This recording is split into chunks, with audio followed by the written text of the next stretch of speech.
Салам достор, сіздер менен кино дүйнөсү.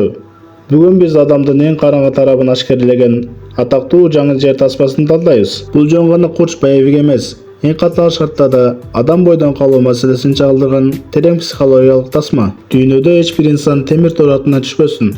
Баарыбыздын жүрөгүбүздө ыйман, жашоодо мыйзам жана таза абийир менен жашайлы достор. Анткени эркиндиктин кадырынан өткөн байлык жок.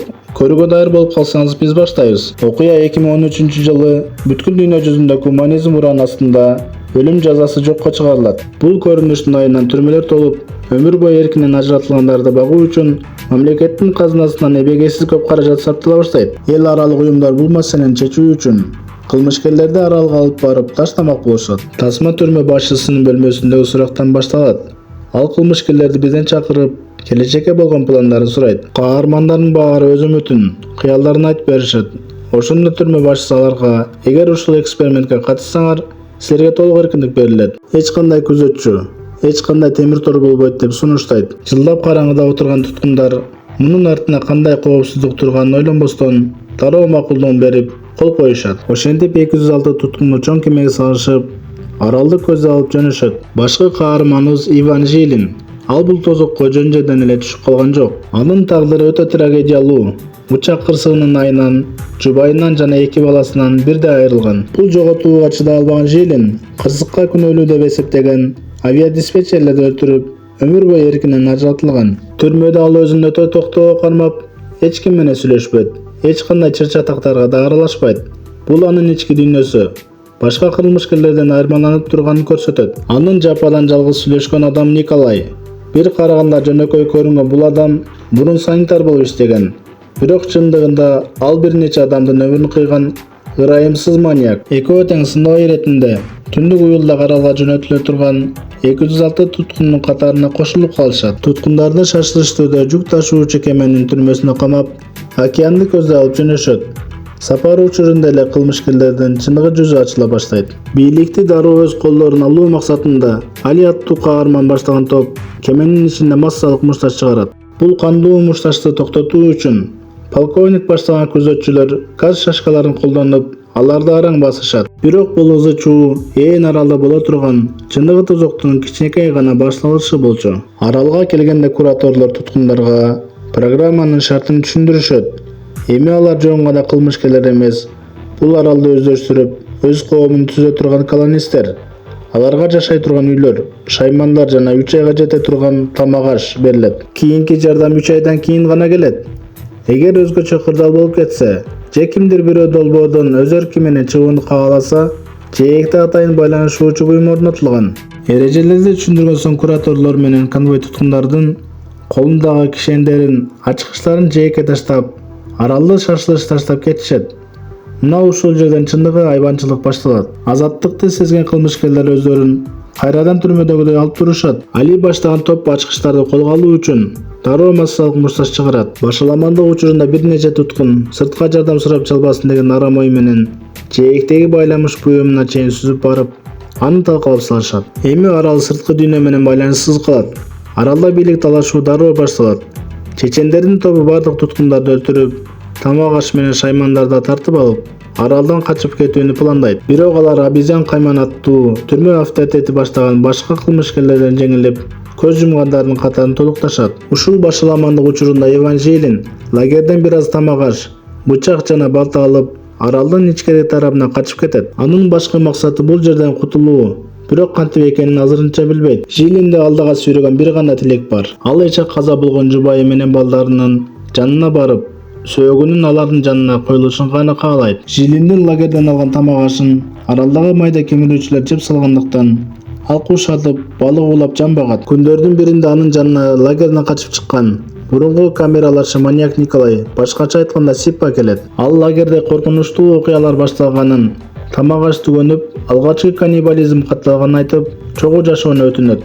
Жилин каршы болбойт. Эми алар биргеликте мергенчилик кылып, балык кармап, отун жыйып күн көрө башташат. Аралды кыдырып жүрүп, кыйроого учураган бирок абалы салыштырмалуу жакшы болгон эски гидропланды таап алышат. Бирок кыш түшкөндө алардын тынч жашоосу бүтөт. Аралда тамакта, отун да калбай экөө тең сууктан өлүү коркунучуна кептелет. Жилин тобокелге салып, лагерден көмүр уурдап келүү үчүн түн ичинде кайра кайтып барат. Бирок бул аракет ишке ашпай, ачкалыктан жана сууктан алсыраган Жилин менен Николай адамдын эти куурулуп жаткан оттун жанында уктап калышат. Ошол жерден аларды обезьяндын адамдары колго түшүрүшөт. Кайрадан лагерге кайтарылган Жилин менен Николай чыныгы тозокко туш болушат. Обезьян өзүнүн эски тилегин ишке ашырып, бул жерде өзү каалагандай түрмөгө айлантып алган болот. Ал лагердеги бардык колонисттерди 3 топко бөлөт. Биринчиси обезьян, Амурбек жана Якут кирген тартипти орнотуучу совет тобу. Экинчи топко болсо лагерде тейлеген кызматчылар киргизилет. Экинчи топ бул эркиндер деп аталган телөөчү класс. Алардын катарына Толя Слесарь сыяктуу советтин муктаждыктарын аткарган адамдар жана атайын макшыктырылган күзөт кирет. Биринчи 2 класстын гана тамак ашка жана шаймандарга колу жетет. Ал эми бүтүндөй провизияны обезьян өзү жеке көзөмөлдөйт. 4 топко бөлүнгөн бул туткундар күн сайын акыркысы өлүк деп аталган коркунучтуу оюнду ойноого мажбур болушат. Оюндун эрежеси өтө жөнөкөй. Көзөмөлчүнүн командасы менен сейилдөө бүткөндө туткундар мүмкүн болушунча тез бөлмөгө чуркап кириш керек. Ал эми бөлмөгө эң акыркы болуп кирген бактысыз туткун өлүм жазасына кесилип, калган туткундарга тамак катары берилет. Бул тозокко чыдабаган туткундардын көбү өз жанын сактап калуу үчүн айбандык деңгээлге түшүп, бөлмөгө кирерде жанындагы эң жакын адамды сыртка түртүп салууга дайыр абалга келишет. Колго түшкөн Жилин менен Николайды өкүм чыгаруу үчүн обезьянга алып келишти. Обезьян Николайды мурун тамак уурдаганы үчүн ал эми Жилинди аралда эч кимден жардамсыз 2 ай бою жалгыз калганы жана коркунучтуу адам болушу мүмкүн деген жүйө менен камакка алууга буйрук берет. Ушул учурда советтин мүчөсү Якут Жилинди коргоп чыгат. Анткени Жилин кемедеги чечендери менен болгон мушташта Якуттун өмүрүн сактап калган эле. Бирок эстонец ортодо чагымчылдык кылып, Якут менен мушташа кетет.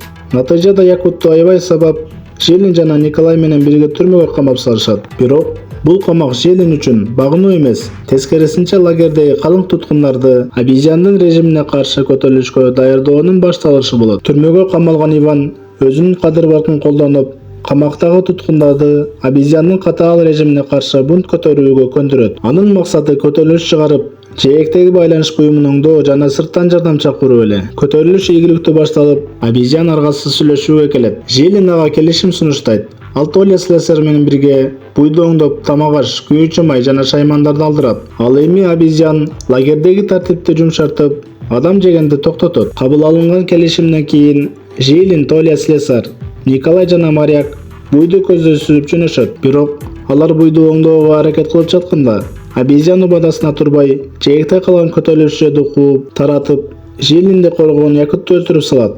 Буйду оңдоо мүмкүн эмес экенин түшүнгөн Жилин артка кайтып келип, обезьянга атайлап калп айтат. Ал сигнал кабыл алынганын жана жакында жардам келерин билдирет. Ортодо кайрадан кагылышы чыгып, Толя обезьянды бурагыч менен сай өлтүрөт. Башчысы өлгөн соң анын жардамчылары жаңы бийликке баш ийишет. Жилин бардык туткундарга бул тууралуу чындыкты ачып, аралда табылган учакты оңдоп, качуу планын ортого салат. Лагерде адам этин жегенге каттуу тыюу салынып, калган тамак баарына тең бөлүнөт. Баары биригип чиркөө курушат. Ошондой эле жашуун аңгарда учакты оңдоого киришет. Ал тургай мурунку зулум көзөмөлчү эстонецти да кууп жибербей, араларына кошуп алышат. 3 ай өткөндөн кийин аралга долбоордун кураторлору келет. Жилин алардын бири Марта менен байланышка чыгып, генераторлорду иштетүү шылтоосу менен күйүүчү май жана шаймандарды сурап алат. Баары даяр болуп качууга аз калганда аралга АКШдан келген кылмышкерлердин жаңы тобу түшүрүлөт. Орус туткундары алар менен дос болууга аракет кылганы менен америкалыктар дароо лагерди басып алуу үчүн кандуу кыргын башташат. Эки тараптан жүздөгөн адамдар кырылат. Аралдагы бул кандуу кыргынды көргөн долбоордун жетекчилиги эксперимент колдон чыкканын түшүнүп, Марта аркылуу аралдагы бардык тирүү жанды жок кылуу буйругун берет. Окумуштуулар жана күзөтчүлөр кемеден туруп, аралды толугу менен аткылап, кыргын кылышат. Бул кандуу кыргындан кийин 4 гана адам тирүү калат. Жилин, Толя, Николай жана Аржанов. Алар учакка жетип аны отолдурушат. Бирок акыркы мүнөттө маньяк Николай аралда калууну чечип, учак өйдө көтөрүлгөндө өзүн аскадан таштап жан берет. Абага көтөрүлгөн учакты күзөт кемеси көрүп калып, зениттик курал менен катаал аткылоого алат. Аткылоодон улам Толя менен Аржанов учактын ичинде каза болушат. Тасманын эң акыркы мүнөттөрүндө гидроплан тик аскаларды көздөй кулап бара жаткандай сезилет. Бирок акыркы көз иримимде Жилин рулду өйдө тартып, учакты аскалардан ашырып, белгисиздикти көздөй учуп кетет. Эгер тасма жаккан болсо, мага жакты белгисин басып, каналга катталганды унутпаңыздар.